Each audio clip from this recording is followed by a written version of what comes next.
Last time I had a sort of combined geography and history lesson about Ulster, so I think we'll lighten up a wee bit this week. Many of you have said that you love learning more about the language. Now, would that be the Irish language, the English language, Ulster Scots dialect, or what?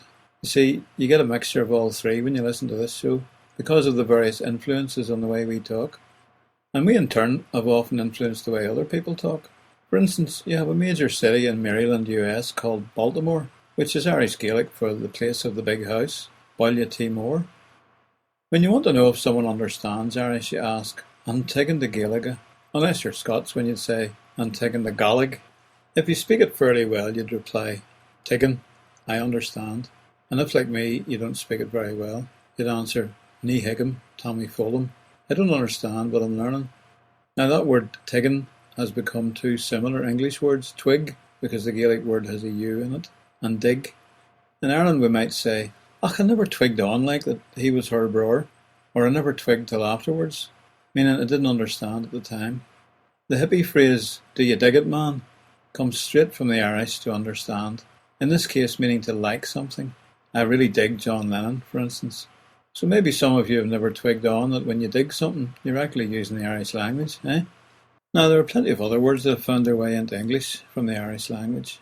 There are some really obvious ones like colleen, a girl, clobber, meaning sticky wet clay or mud, or even curdled milk, hooligan, meaning rowdy, from the surname O'Houlihan, and galore from the Irish gaoleor, literally till plenty, meaning a lot. The word brogue, referring to a broad Irish or Scots accent, actually comes from the Irish word for a shoe. A less obvious one would be the derogatory phrase a slapper, from the Irish slapach, meaning dirty, which is often used now to refer to a prostitute.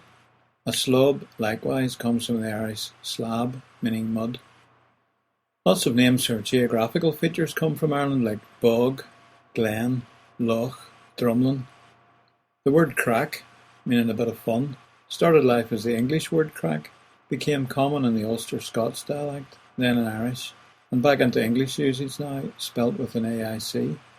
And of course we have poteen, and the word whiskey itself, which comes from uisce meaning the water of life. Some English words originate from Scots, Scots Gaelic or Gaelic, and Ulster Scots.